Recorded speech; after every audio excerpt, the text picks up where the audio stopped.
tous et bienvenue sur ce webinaire. Très heureux de vous retrouver. Dites-nous en commentaire dans le chat en bas à droite comment vous allez et d'où vous nous regardez, dans quel métier vous êtes. Donc nous, Eldo, aujourd'hui on est à Toulouse. Voilà, dites, présentez-vous. Le but de ce webinaire est que ça soit aussi un échange. La thématique, vous la connaissez si vous êtes venu, c'est de vous aider à préparer 2025 pour augmenter les ventes de vos revendeurs de 10%, faire plus de business avec vos clients pro actuels et aussi vous partager les techniques des entreprises à succès pour en recruter des nouveaux, en recruter des bons, parce qu'il ne s'agit pas d'en avoir plus, il s'agit d'avoir aussi les bons. Donc voilà, je suis très heureux de vous partager ça parce que je sais qu'en ce moment, le marché est compliqué pour beaucoup de monde. Je suis très heureux d'être en présence de Pierre-Yves et Jérôme qui sont comme moi maintenant, qui ont quelques kilomètres au compteur en termes d'accompagnement d'industriels, de réseaux, de négoces du BTP. Comment ça va tous les deux? Très bien. Très très bien. Bonjour à toutes et à tous. Super, ben moi aussi, en direct de Lorient. On est ravis d'être là avec Eldo et Jour de marché. Super. Et Jérôme, toi, tu es dans quel coin aujourd'hui? Je suis à Levallois, à l'agence. Voilà, comme vous pouvez le voir. Bon, parfait. Je vois que nous avons bonjour à Laetitia, bonjour à Christophe de Jotule, bonjour à Eva de Norma B, bonjour à Manfred de chez Seguin. Voilà, vous êtes de plus en plus nombreux à vous connecter. Nous avons Clément Décorateur. Bonjour Clément. Je vous invite donc à chatter avec tout l'auditoire, avec tous les fabricants qui sont là. Il y a également une rubrique questions. Ça va aller vite sur les présentations, ça va être environ 35 minutes de présentation. On ne va pas pouvoir entrer énormément dans le détail. Par contre, on a 25 minutes de questions après tous ensemble. Donc, je vous invite à solliciter tout ce qui vous turlupine, toutes les questions que vous aurez dans la rubrique questions pour poser vos questions. Vous pourrez voter sur les questions qui vous intéressent les uns les autres et on y répondra à toutes. On tâchera d'y répondre de la meilleure manière. Voilà, donc c'est les deux parties. Vous allez être sollicité, questions et chat. Le programme, je le rappelle, donc on va faire un rapide quiz pour poser le contexte, une introduction sur la proposition de valeur des meilleures marques pour développer le business avec les clients existants ou avec des nouveaux. Bonjour à Sabrina Dansbrouet qui vient de nous rejoindre. La présentation elle est en trois parties. C'est un, comment augmenter les ventes de vos remonteurs existants, comment leur amener du business de manière héroïste. C'est moi qui vais traiter cette partie-là. C'est l'argument ultime pour recruter des pros. Ensuite, on verra comment recruter des pros au bon endroit, parce que le marché peut être disparate en France selon les produits, selon les activités. Donc, Pierre-Yves vous présentera comment trouver les bons pros au bon endroit où il y a le plus de potentiel business par rapport à ce que vous faites aujourd'hui. Donc ça, c'est très important. Et puis, très important également, une fois qu'on voit où est-ce qu'il y a des gisements de valeur et qu'on a identifié des bonnes cibles, on les connaît, les produits BTP, de l'habitat, c'est compliqué de les toucher, c'est compliqué de les convertir en clients. Et pour ça, qui de mieux que Jour de marché qui fait ça depuis des années avec Jérôme pour vous partager les techniques des marques à succès pour remplir les agendas de vos commerciaux de rendez-vous. Voilà, donc je vois que ça se connecte encore, mais je vais lancer le début de la présentation. Donc les présentateurs sont ici. Ils se présenteront plus largement dans chacune des parties que je viens de citer. Donc, on va démarrer tout de suite avec le quiz pour voir si vous êtes chaud. Donc, la question nous vient donc du dernier rapport d'activité de la CAPEB. C'est quel est le niveau de carnet de commandes en nombre de jours au troisième trimestre chez les professionnels du bâtiment? Est-ce qu'ils sont à 30 jours? Est-ce qu'ils sont à 71 jours? Est-ce qu'ils sont à 103 jours? Pour répondre à ça, vous avez la question qui s'affiche. Vous n'avez plus qu'à cliquer sur la réponse et cliquer sur soumettre le vote. très belle récompense pour celui ou celle qui va répondre juste. Je vois qu'il y en a quelques-uns qui se positionnent pas mal.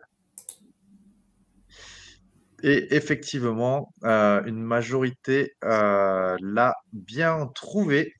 La bonne réponse est 71 jours.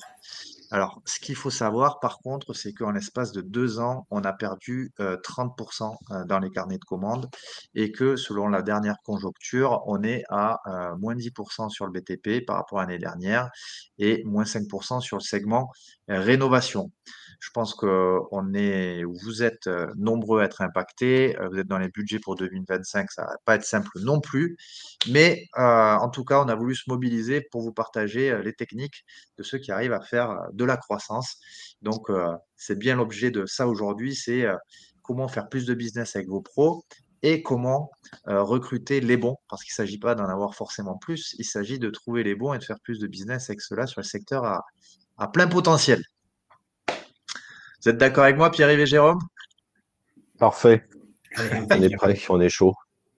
Allez, impeccable. Donc, en introduction, donc, quel est le triptyque gagnant pour un fabricant pour aller développer le business avec ses revendeurs ou de nouveaux revendeurs? Bon, il y a un élément sur lequel nous, on ne peut pas trop agir, c'est avoir un bon produit qui répond à une problématique, hein, mais ça, vous savez très bien le faire. Les deux autres aspects sur lesquels on va pouvoir agir, c'est quand on a un bon produit, ben, c'est mettre en place les bonnes actions commerciales et marketing pour aller chercher les bons professionnels. Donc ça, on va aller le voir ensemble. Mais il y a également une solution qui est souvent sous-exploitée et moins bien exploitée par les marques, c'est d'être plus qu'un fabricant qui vend des produits, mais d'être un véritable partenaire qui apporte du business. Et c'est vrai que quand on arrive à faire ça en tant que fabricant, on a les professionnels qui tapent même à la porte pour devenir des revendeurs. Donc voilà, l'idée pour vous, c'est d'arriver à optimiser ce triptyque. Plus vous allez avoir un produit, un business et apporter du business aux pros, moins vous aurez à fournir d'actions commerciales et marketing. Voilà, tout ça est complémentaire. Et en tout cas, c'est ce qu'on va voir ensemble. Donc, sur la partie Eldo, donc, on est éditeur de logiciels. Depuis 2016, on fait des logiciels exclusivement pour les fabricants et les réseaux du BTP. On travaille en une cinquantaine de personnes. On travaille avec 120 marques, plus de 10 000 artisans. Et on est présent à l'international, un petit peu partout, dans une centaine de pays. Et on a eu la chance grâce à nos solutions, de vous permettre de gérer plus de 2,5 millions de leads et plus de 300 000 avis clients sur vos produits. Donc, on a un peu de recul sur la question. Voilà, vous voyez les logos à droite selon les secteurs d'activité.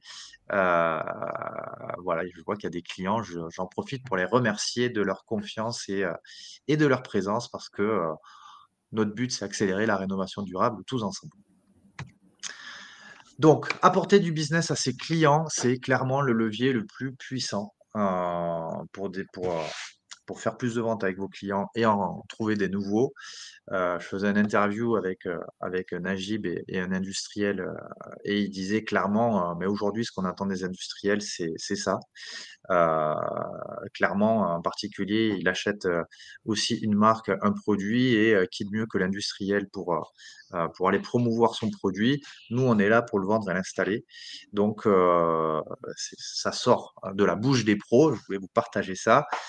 C'est clairement l'atout derrière la croissance rapide des grandes marques. J'illustre avec une alors qui est sur un secteur certes porteur, mais qui croît beaucoup plus vite que les autres, hein. Vous avez Dualsun qui est passé de 40 millions à 60 millions en un an, mais ils ont voulu faire la même stratégie qu'un Velux, qu'un Somfy ou que certains grands acteurs de la fenêtre ou de la piscine. Ils ont investi énormément en B2C pour aller capter du lead pour leurs revendeurs et ils ont mis en place une machine à lead performante qui est héroïste.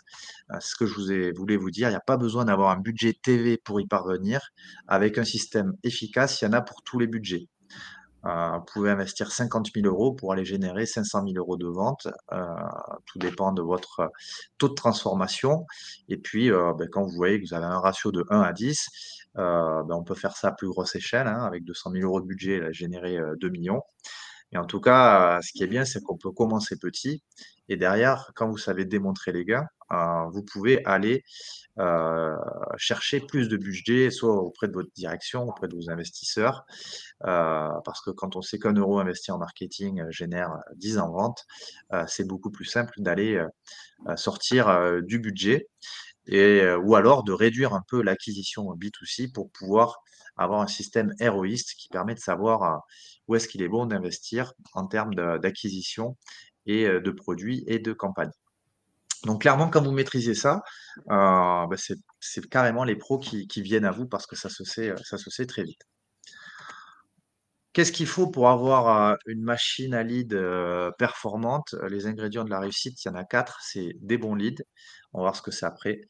Une plateforme simple, flexible, experte du secteur et connectée pour pouvoir bien les gérer. 3, c'est les bons professionnels. Il suffit pas d'avoir des pros, il faut avoir des pros qui traitent correctement ces leads. Et 4, ce qui est important, c'est d'avoir aussi un partenaire qui a accompagné des dizaines d'entreprises sur le sujet pour vous aider à optimiser chacune des parties petit à petit. En général, quand on démarre, on est à 2 ou 3 de taux de transformation. Et puis, on va vous aider à améliorer chacune des parties pour monter 4, 5, 10, 15% de taux de transformation en moyenne. Certains montent même jusqu'à 20, 25%. Ça, c'est quand on est vraiment le meilleur de la classe. Mais en tout cas, voilà comment ça fonctionne. Si on fait les maths, si on prend quelqu'un, un fabricant dans la menuiserie ou un panier moyen, un client final qui a 6 000 euros, donc vous allez vendre à peu près 3 000 euros à un professionnel. Avec 1000 leads, vous pouvez aller générer un taux de transformation de 15% et avoir une visibilité complète sur ce qui se passe du contact jusqu'à la vente. Et donc, 1000 leads avec un taux de transfo de 15%, c'est 150 ventes pour générer 450 000 euros de chiffre d'affaires. Notre objectif, c'est vous aider à atteindre ces résultats et ensuite de pouvoir le faire à plus grosse échelle. Alors, comment faire pour arriver à avoir ces résultats? N'hésitez pas à poser des questions dans la rubrique questions ou dans le chat ou de réagir dans le chat. Il y a quelques éléments clés pour ce faire. Sur les leads, on pourra vous échanger sur ça avec vous. Il faut quand même avoir un minimum de leads. Il faut avoir des leads en quantité. Il faut envoyer au moins un lead par mois par professionnel sélectionné dans le programme. Et puis aussi, il ne faut pas envoyer n'importe quel lead. Il ne s'agit pas d'envoyer des leads où il n'y a pas un vrai projet derrière, avec des faibles paniers moyens, de les envoyer à plein de pros où ils vont tous se disputer comme des piranhas le lead parce que vous allez démotiver vos professionnels. Ensuite, au niveau de la plateforme, ce qui va être important, il y a plusieurs aspects. C'est que ça soit vraiment connecté à tout votre écosystème applicatif, que les pros puissent l'utiliser simplement, que ça soit mobile, qu'il y ait des relances B2C. Enfin voilà, on a 15 ans de R&D sur le sujet, on pourra en reparler, mais la plateforme va jouer un rôle, mais ne fera pas tout, parce qu'il faut vraiment travailler les 4 éléments. Et ensuite, l'autre élément qui est important, c'est la partie pro où il va falloir bien suivre les pros pour pouvoir tracer tout ce qu'ils font sur les contacts, sur les leads que vous allez leur envoyer, que les commerciaux qui s'occupent de ces professionnels jouent un rôle aussi important dans l'accompagnement, dans l'évaluation, dans la sélection et dans la montée en compétence de ces professionnels. Et tout ce qui se mesure s'améliore. Si vous n'avez pas l'info, les commerciaux ne pourront pas agir. Là, ils ont tout ce qu'il faut pour agir. Et ensuite, dans les éléments clés, il ne faut pas hésiter à faire des niveaux, à évaluer les professionnels qui jouent bien le jeu et pouvoir les prioriser dans la réception de ces leads. Donc voilà, tous les pros ne sont pas à garder dans ce genre de programme s'ils ne jouent pas le jeu. Et au contraire, quand on a des professionnels qui jouent bien le jeu, on peut vraiment gagner en puissance et atteindre les ROI dont on a parlé. L'autre élément sur lequel je voudrais insister, c'est que pour atteindre ces résultats, on met un accent donc avec les chefs de projet qui vous accompagnent à ce qui est une gouvernance, une implication des 3 parties prenantes clés parce que c'est un travail d'équipe pour atteindre ces résultats. C'est d'avoir la direction générale, marketing et commerce qui sont alignés pour atteindre ces objectifs qu'on a vus là. et pour venir améliorer chacune des parties de la machine, avoir des échanges réguliers avec ces parties prenantes en mensuel, en trimestriel pour venir améliorer tout ça. Et vous verrez que quand on monte à ces niveaux de transformation, les entreprises qui fonctionnent bien euh, arrivent même à vendre ces leads de 30 à 70 euros. Donc, si on reprend notre exemple de 1000 leads à 70 euros, ça fait 70 000 euros que vous pouvez injecter en plus dans votre programme pour générer, donc, on a dit rapport de 1 à 10, 700 000 euros supplémentaires. Voilà, donc quelque chose est, qui est carré, une méthode à suivre et qu'on suit la méthode, ça peut être un très beau levier de croissance et de recrutement des professionnels. Voilà, pour ceux qui ne connaissent pas, j'ai partagé la plateforme pour qu'elle voit un peu à quoi ça ressemble en termes d'interface. Vous voyez donc qu'on peut piloter toutes les étapes du cycle de vie du lead, avoir jusqu'au temps de traitement. Mais ce que je vous propose, si vous le souhaitez, c'est donc d'échanger plus tard sur tout ça. On vous propose un diagnostic gratuit. On peut analyser où vous en êtes aujourd'hui sur votre machine à lead, sur votre approche B2B2C. Il vous suffit de cliquer sur oui pour en bénéficier et on pourra échanger ensemble sur comment améliorer votre performance pour atteindre les niveaux moyens ou les niveaux des meilleurs et mettre en place quelque chose au niveau business qui soit héroïste et qui soit un beau levier de croissance pour l'année prochaine. Ça s'adresse aussi bien à ceux qui utilisent déjà Hoplead, qui veulent améliorer leur performance, qu'à ceux qui n'utilisent pas Hoplead et qui aimeraient savoir comment ils peuvent améliorer leur système actuel, en mettre en place ou en changer. Voilà, c'était ce que je voulais vous partager. J'espère que ça vous a plu. Je vous invite à partager vos questions dans la rubrique et sinon, je vous retrouve à la fin de la présentation. Je te passe la main, donc Pierre-Yves. Merci JB. Eh ben, écoutez, enchanté, bonjour à tous. Donc moi je suis Pierre-Yves Lestradic, je suis un des 3 dirigeants associés de Prospérance. Pour ceux qui ne nous connaissent pas, vraiment très très rapidement, je veux vite vous emmener dans un cas concret pour que on puisse se parler de choses pas trop abstraites, mais pour vous présenter rapidement Prospérance, on a plus de 20 ans. On est une entreprise d'une dizaine de personnes basée entre Lorient et Lyon. Et notre métier premier, c'est vraiment la mesure des marchés, l'analyse des marchés, du BTP, de l'habitat, de la construction. Et donc, imaginez que notre cœur d'expertise, c'est cette capacité à aller identifier tout un tas de sources de données. Ça peut être des bases de données publiques sur le bâti, sur le cadastre. Ça peut être des données partenaires. J'ai vu que Nadia de TBC était connectée, donc on les salue. Donc typiquement, c'est des partenaires qui nous accompagnent aussi dans la caractérisation de certains marchés de l'habitat. On est nous-mêmes créateurs d'un certain nombre de bases de données à partir de robots, d'imagerie. Enfin, on a différentes techniques qui nous permettent de mieux mesurer les marchés.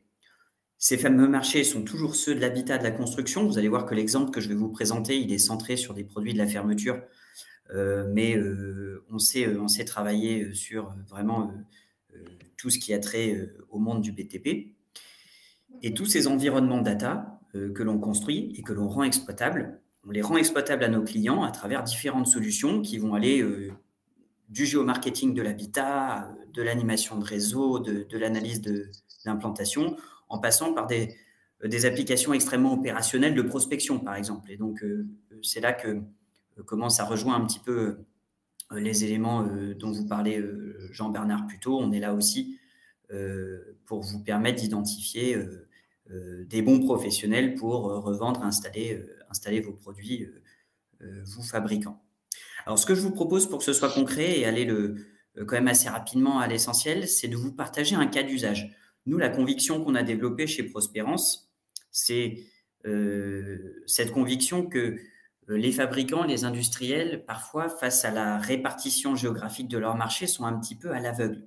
Et ce que je veux vous montrer sur un cas concret, c'est qu'en fait, avoir cette capacité d'analyse, d'identification, de localisation de mon marché pour un produit donné du BTP, ça devient un réel levier pour actionner les opérations au bout endroit. Et là, vous allez voir, nous, l'expertise de Prospérance, on est vraiment à la croisée des chemins entre Eldo et jour de marché pour vous permettre alors soit de générer et gérer du lead auprès de vos partenaires revendeurs, installateurs, soit pour comment en trouver des nouveaux sur des territoires qui sont à développer.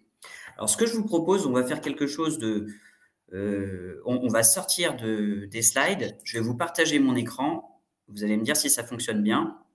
L'objectif est que je vous emmène directement dans nos outils d'analyse des marchés. Vous devez normalement voir mon écran à partir de maintenant. C'est bon, C'est parfait. bon, Jean-Bernard, ouais, tu Ouais, confirmes? nickel. C'est magnifique. On Impeccable. a du bleu, du jaune, c'est beau. Exactement. Alors, la petite histoire que je vais vous raconter, c'est celle d'un fabricant industriel de la fermeture. Vous voyez que dans cet outil, j'ai mis 2 mesures de marché. L'une des mesures porte sur les portes de garage, l'une des mesures porte sur les portails. Donc, imaginons un fabricant. On exprime ici des potentiels de marché en chiffre d'affaires fournis posés. Donc, je ne veux pas vous assommer avec toutes les hypothèses méthodologiques qui ont été retenues pour construire ces hypothèses, mais retenez simplement qu'on a mesuré localement le potentiel de marché annuel sur ces 2 types de produits que sont la porte de garage et le portail et qu'on a réparti tout ce marché à travers le territoire. Alors maintenant, pour la petite histoire, imaginez que moi, je suis ce fameux fabricant de portes de garage et de portail, que j'ai des clients répartis sur le territoire, sur différentes zones. Ce que je me suis amusé à faire, c'est que je me suis amusé à construire le rayonnement, la zone de chalandise naturelle de ces différents clients, l'un basé à Lorient, l'autre basé à Vannes et le dernier basé à Pontivy. Et vraiment, j'insiste, l'importance que je veux vous montrer, c'est à quel point il est essentiel d'avoir une mesure de marché précise pour savoir comment agir et où agir.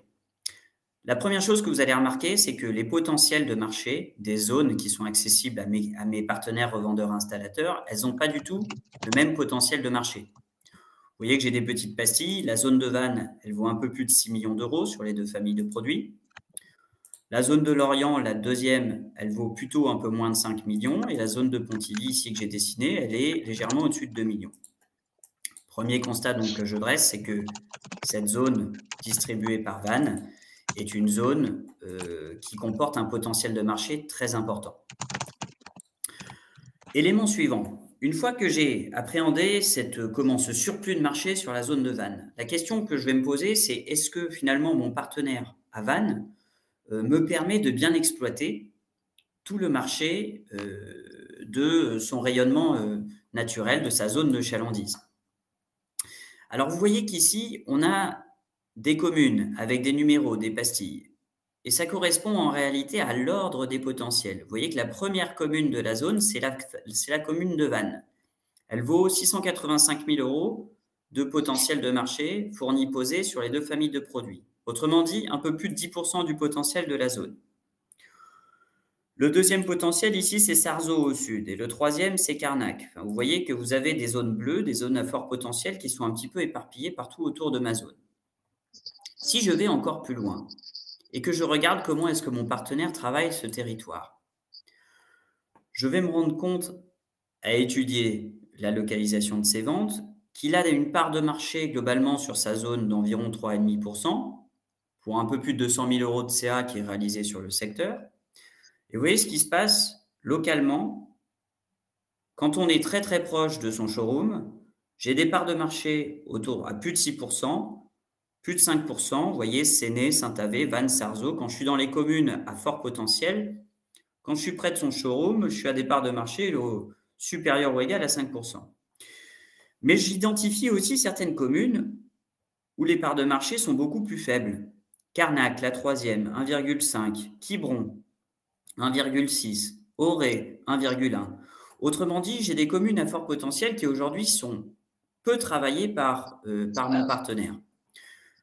Si j'affiche ces parts de marché en détail, qu'est-ce qu'on observe? On voit bien ce qui se passe. Quand je suis proche de son showroom, effectivement, j'ai des parts de marché élevées. Et vous voyez tous les petits triangles rouges. Sur toute la partie ouest, toute la partie baie de Quiberon, mon partenaire a des parts de marché qui sont beaucoup plus faible. Et là, on entre dans le cœur du sujet. C'est-à-dire que là, vraiment, moi, fabricant industriel, les différentes questions qu'il faut que j'éclaire par rapport à ce territoire qui est insuffisamment travaillé sur toute une partie de sa zone, c'est ce qu'on évoquait tout à l'heure, c'est ce qu'évoquait Jean-Bernard tout à l'heure, c'est vraiment l'idée de dire, soit je sens mon partenaire, poseur-installateur, en capacité de se développer et de travailler avec moi l'intégralité de son territoire. Et vous avez vu sur toute la partie ouest qu'il y a beaucoup à faire pour remonter les parts de marché. Auquel cas, qu'est-ce que je peux faire, moi, fabricant, pour l'aider à se développer sur cette partie-là, en matière de génération de leads, en matière d'exploitation de leads. Et là, je m'en remets à l'expertise des équipes d'Eldo pour bien avancer sur ce sujet-là.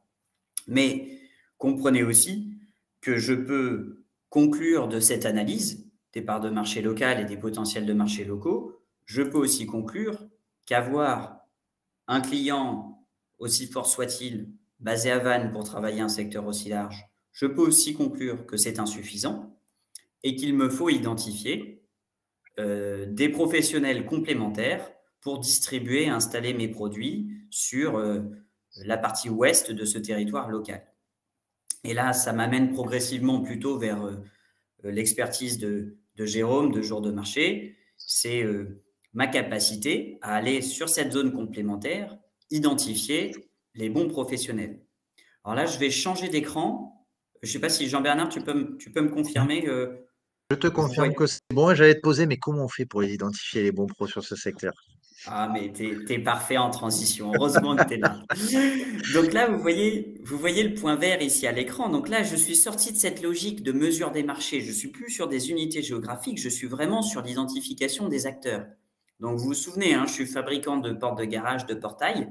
J'ai sélectionné ici un certain nombre de métiers. Des constructeurs, des entreprises générales du bâtiment, mais surtout sur du portail, de la porte de garage, des menuisiers, des paysagistes, enfin vraiment les cœurs de métiers qui vont m'intéresser.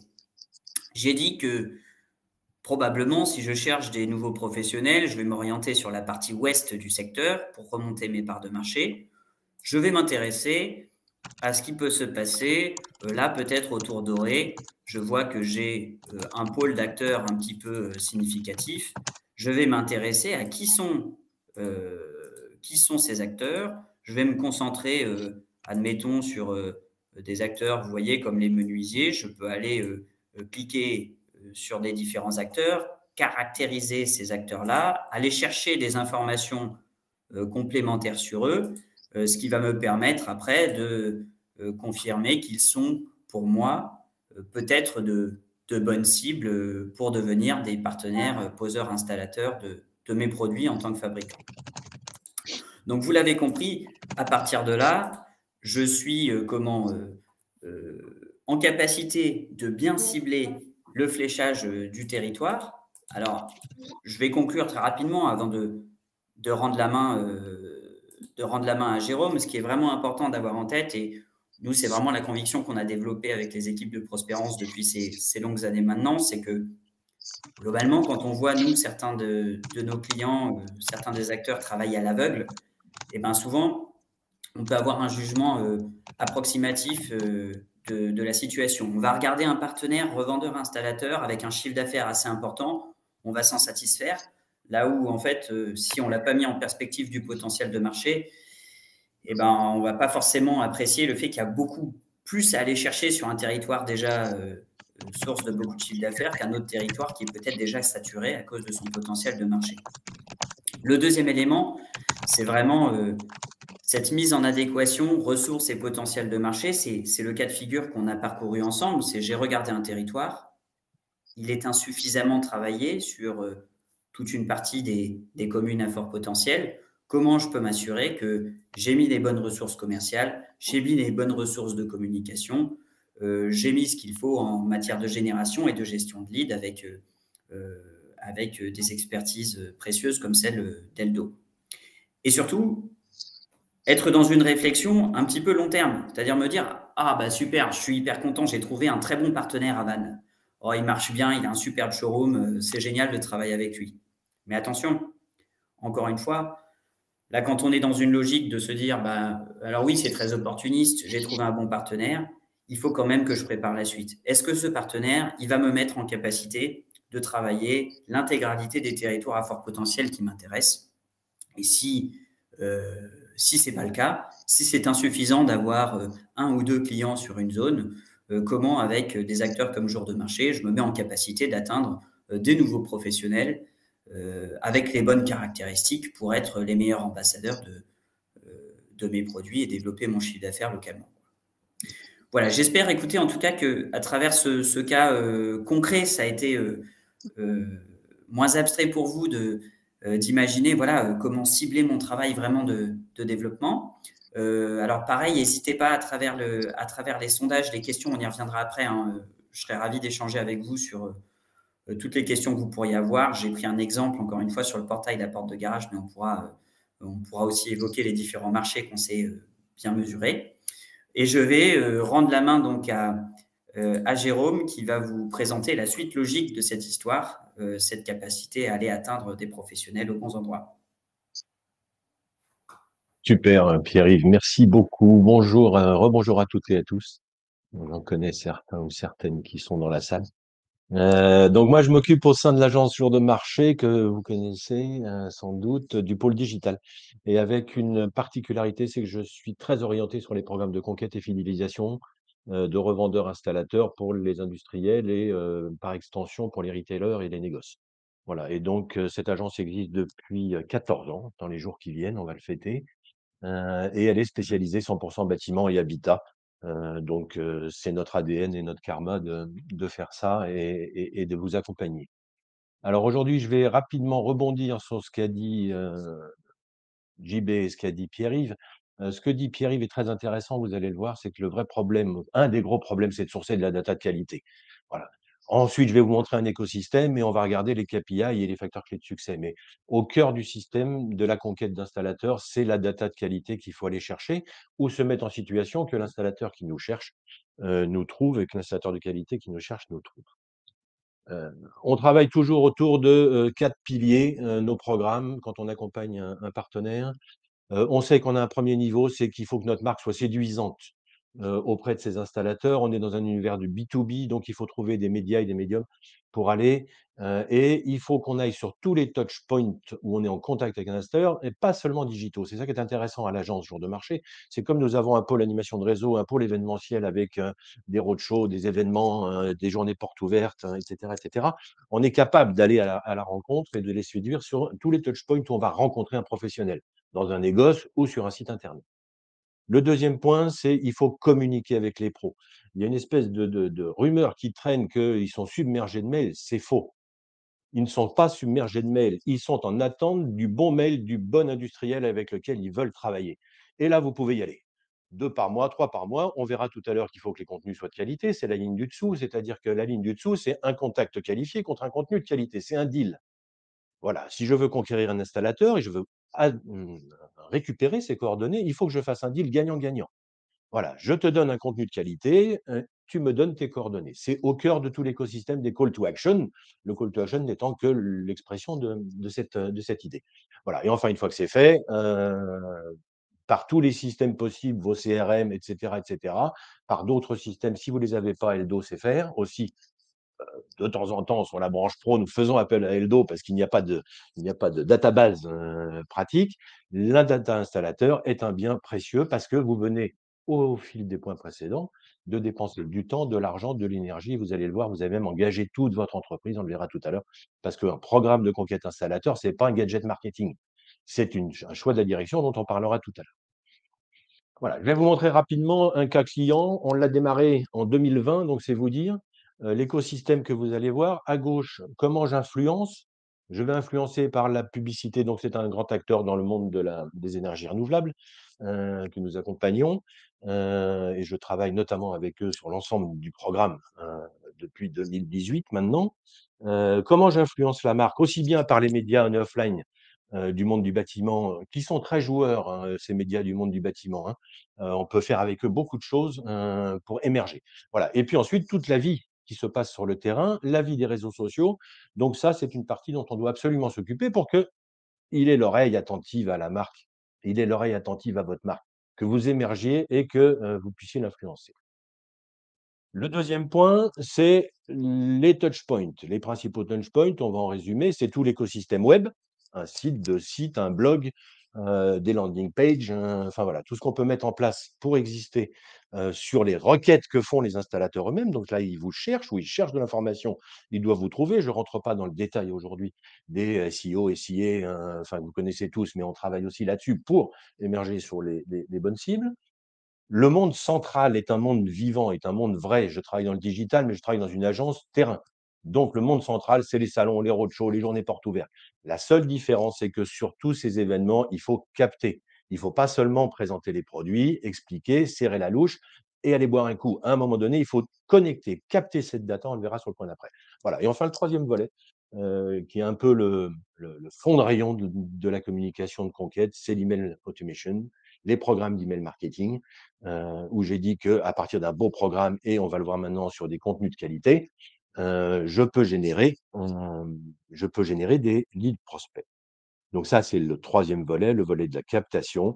Il faut que quand ils arrivent sur le site, ils trouvent ce qu'ils cherchent et que si c'est monétisable, ils soient en capacité et volonté de vous donner leurs coordonnées.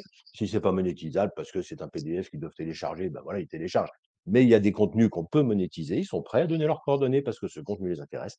Sur les événements, il faut mettre quelques outils de captation, c'est facile, ça existe aujourd'hui, un QR code, un téléphone, enfin, voilà, sur tous les événements, on peut capter du lead d'un prospect installateur qui est passé parce que vous l'avez invité ou qui est passé parce que vous êtes sur un salon et qui s'est arrêté sur votre stand. Voilà. Et enfin, le troisième volet, c'est le volet de l'email marketing. Et j'ai réparti comme ça vite fait, on va en parler de la Content Factory, en disant on est plutôt corporate, marque produit sur les sites, on est plutôt transactionnel sur les événements, parce que là, on parle produit, business, et on est plutôt relationnel sur l'email marketing quand on va faire l'affectation des, on le verra en dernière page, des contenus. Voilà. Et tout ça vous génère une future database ou une database de futurs partenaires, les fameux prospects de conquête dont on parle depuis le début. Et vous voyez que, ben, au milieu de tout ça, des gens comme Pierre-Yves et leur savoir-faire avec qui on travaille, et je dis à Pierre-Yves, voilà, sur tel territoire, est-ce que tu peux me qualifier les installateurs et me remonter des numéros de téléphone, des emails, tout ça opt-in, bien sûr, et RGPD. Voilà. Mais on bosse pour aller chercher cette data qui permet de bâtir nos programmes. On relie bien, pardon, excusez-moi, on relie bien, hein, ces 2 éléments qui sont, des call to action et des contenus adaptés aux médias que j'utilise. D'accord? Ça fait partie aussi de ce travail qu'on fait autour de la Content Factory en disant: «Est-ce que cette vidéo qui présente, notre présence sur le salon, je la mets sur le site internet ou je la mets sur LinkedIn?» Ben non, je vais la mettre sur LinkedIn, elle a rien à foutre sur le site internet. Voilà, c'est aussi cette adéquation entre, contenu, médias et call to action que je veux générer. 2 dernières pages. Comment on peut commencer à construire et à bâtir, des KPI? En fait, on a 4 niveaux et chaque niveau mérite une attention particulière. Le premier, on vient d'en parler, c'est le total installateur identifié qui dispose des qualifications nécessaires. C'est ce que vient de faire Pierre-Yves. On se dit: «OK, je vends des portails ou je vends des fenêtres ou je vends, des pompes à chaleur, bah, je ne vais pas taper, tous les gars qui font de la réparation de chaudières». Bon, donc j'ai mon marché. À partir de là, les gens vont venir sur les sites. Par exemple, quelqu'un qui ouvre un email mais qui ne clique pas est un curieux. Je vais détecter, puisque quand je fais des campagnes d'email marketing, je garde en mémoire la personne à qui j'ai envoyé un message et si elle ouvre le mail et qu'elle m'en ouvre 4 de suite, OK, c'est un curieux, je l'exporte de la base et je le rentre dans ma base de ceux que je vais continuer à tirer. L'intentionniste, bah, lui, il va avoir rempli un formulaire, on va pouvoir commencer à engager une conversation puisque c'est ça, hein, un lead, c'est quoi? C'est un contact qualifié avec lequel j'engage une conversation. Voilà, un lead, c'est pas un contact. Un lead, c'est quelqu'un avec qui je peux discuter. OK? Et le dernier morceau, c'est qu'une fois que tout ça c'est fait, ça rentre dans la base. On travaille ses prospects au marketing en étroite liaison avec la direction commerciale et on fournit Sales Ready. Maintenant, si vous prenez les quelques chiffres que j'ai mis là, qui sont de notre expertise, vous prenez 10 000 installateurs, 20 qui sont curieux. De ces 20 vous sortez 40 d'attentionnistes. De ces 40 vous sortez 60 et vous avez sur vos 10 000, 500 leads à envoyer à vos commerciaux pour l'année, au fil de l'eau, hein, en gros. Mais vous voyez qu'on peut bâtir ces KPI. Au reste, vos KPI, vous allez les construire tout seul. il n'y a pas de règle là-dedans, il y a la règle de votre marché, et on va le voir après, de vos budgets, de vos actions. Mais une fois que vous les avez construits, eh ben, vous allez pouvoir remonter à ce que disait JB tout à l'heure pour la conquête de particuliers, c'est de dire à la direction, ben voilà, avec le budget qu'on a eu cette année, on a fait 500 prospects qu'on a transmis aux commerciaux qui ont fait 300 nouveaux clients. Ben, si on augmente le budget ou si on déploie, on peut faire mieux. Allez, dernier point, résumer 4 facteurs clés de succès qui sont des sujets passionnants avec lesquels on travaille toujours avec nos clients. Un programme de conquête, je l'ai dit en introduction, c'est pas un gadget marketing, c'est que la direction, prenons un exemple, je suis distribué majoritairement dans le négoce, je ne connais pas forcément un par un tous mes installateurs puisqu'ils achètent dans le négoce. Et la direction dit, je veux engager une conversation avec tous mes clients désormais.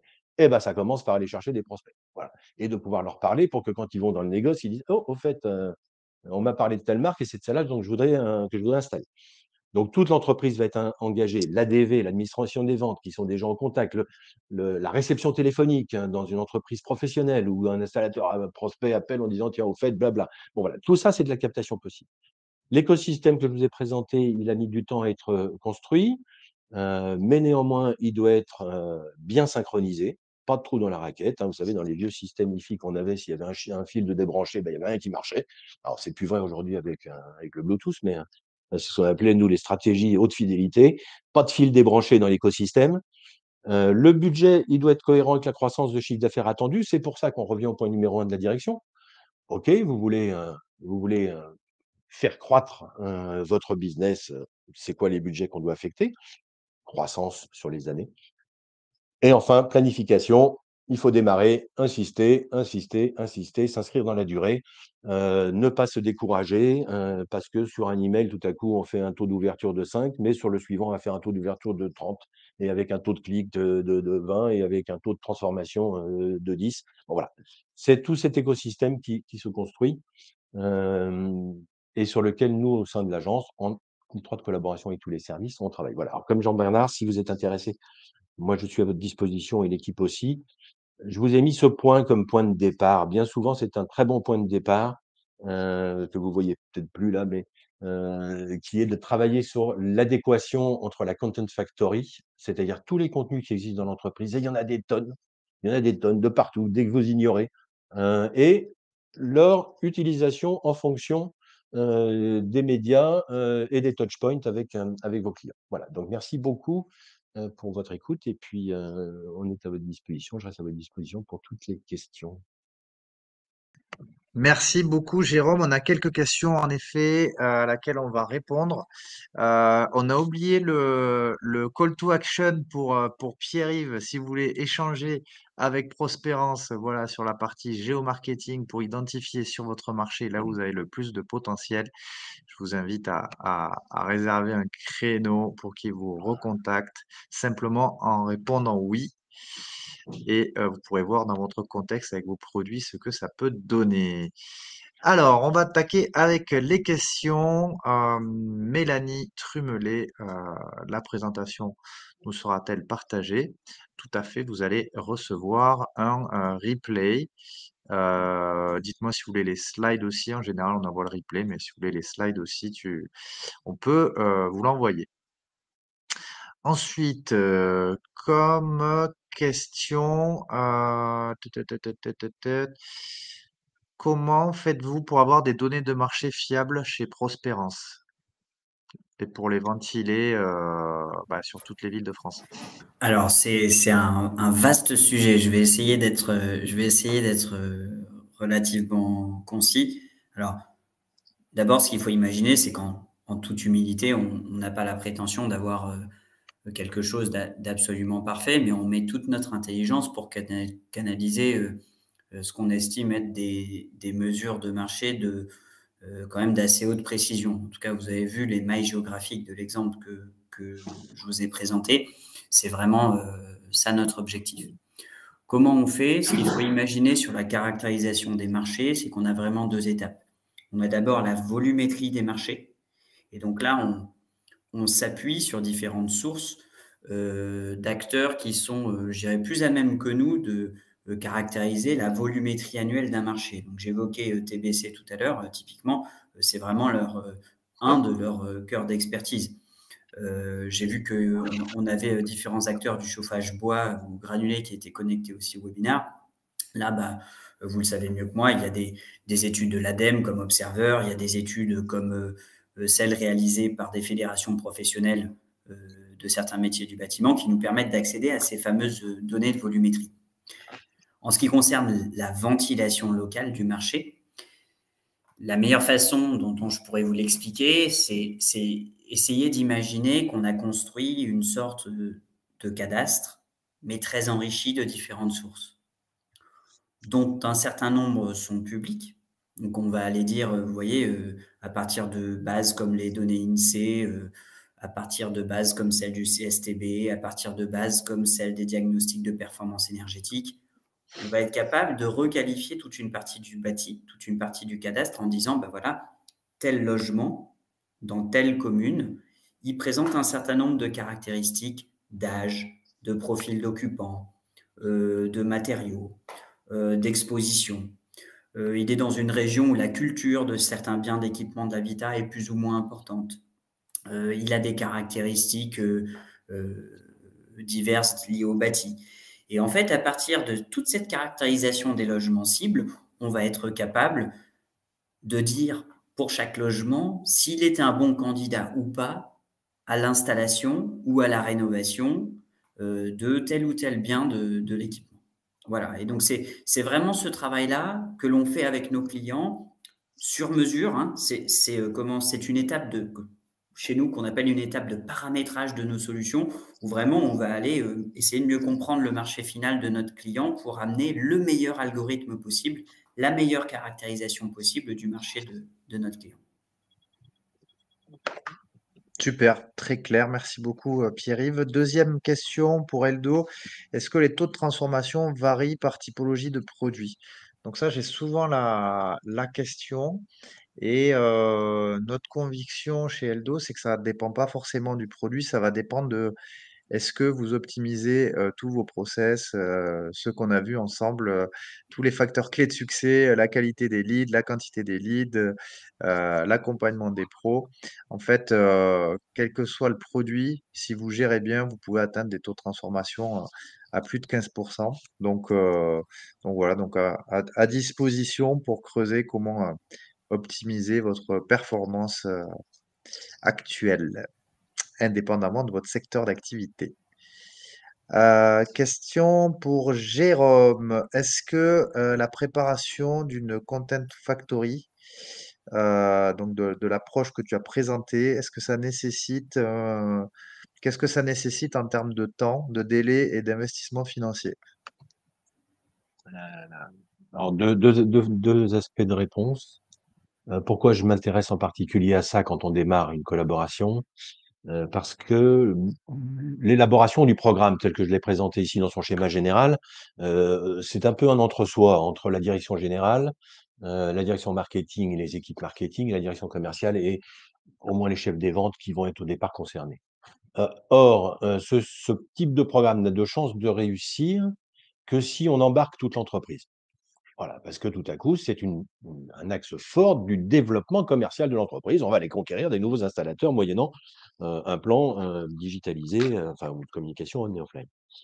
Et le contenu, il est partout dans l'entreprise. Donc, ça répond en partie à la question. Non, ce n'est pas très budgétivore d'aller chercher pour démarrer du contenu de qualité parce qu'il est partout dans l'entreprise. Et d'un coup, une fois qu'on est d'accord sur le programme, on commence à faire des réunions avec la direction technique et le service technique, avec les chefs de produits, avec l'équipe logistique qui dit ah bah tiens, moi je viens de signer un nouveau contrat avec un distributeur et qui dit bah très bien, je peux vous faire des vidéos, je peux vous faire un blog, je peux récupérer. Enfin, voilà, et on se retrouve, dès le départ, à devoir et pouvoir expliquer à toute l'entreprise qu'on est en train de faire et à les rendre partie prenante de, déjà partagez-nous tous les bons contenus que vous avez. Nous, on saura où les mettre, qui sur un LinkedIn, qui sur le site, qui, sur un salon, Mmh. utilisez vos contenus, une belle vidéo.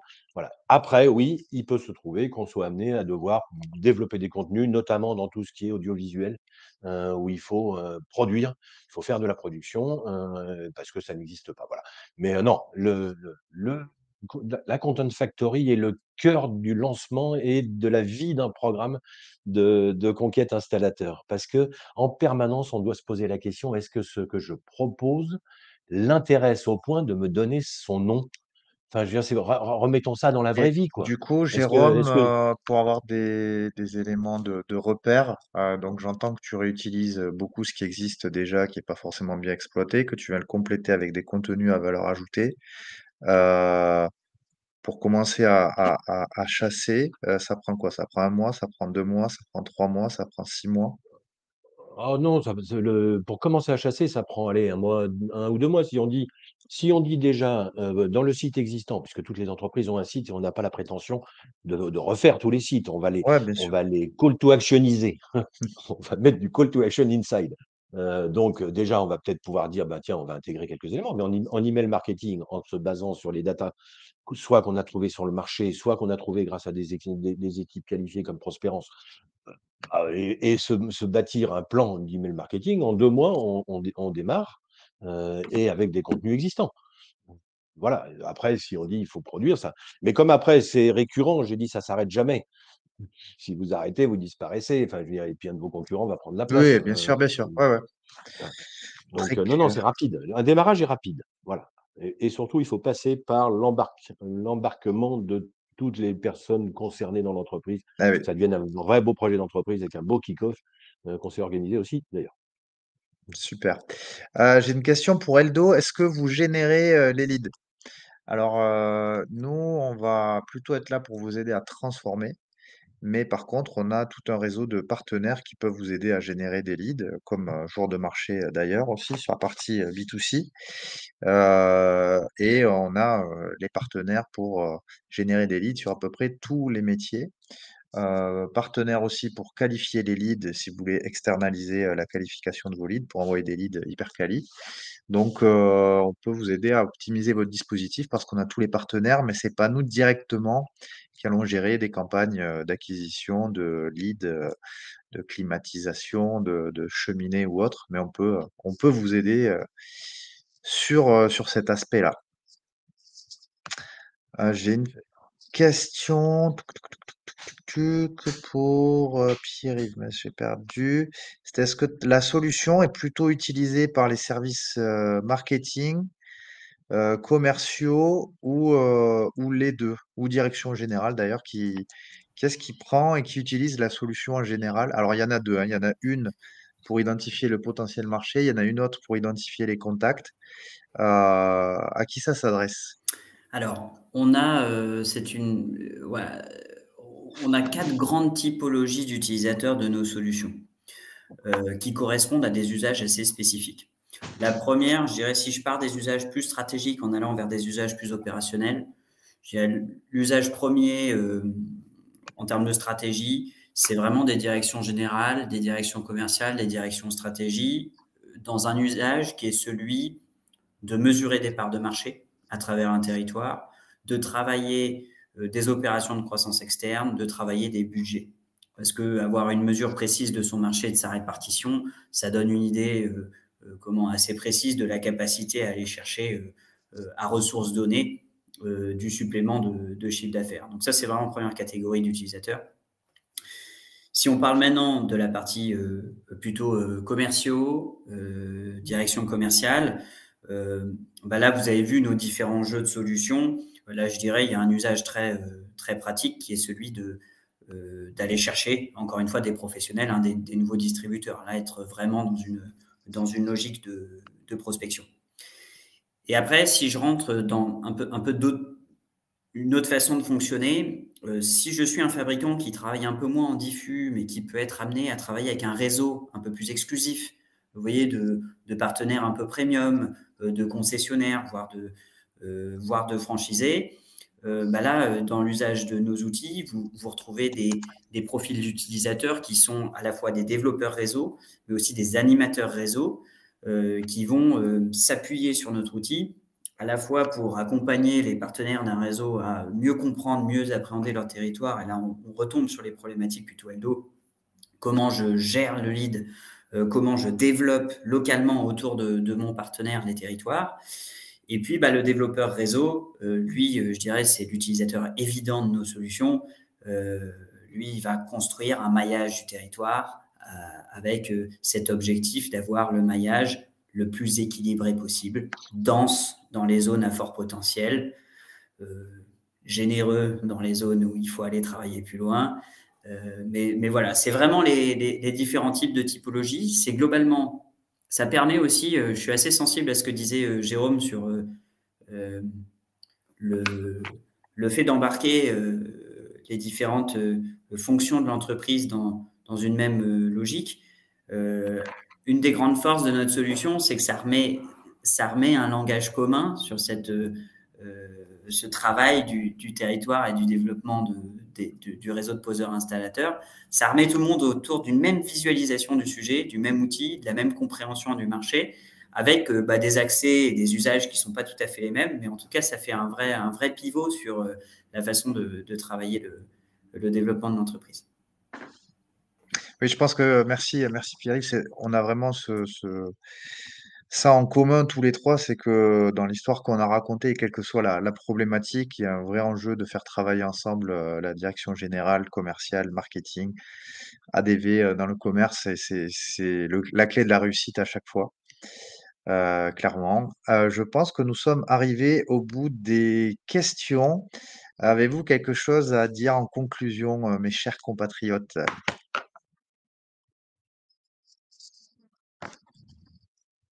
En tout cas, je tiens à remercier tout le Tous monde les d'avoir été participants, oui. présent.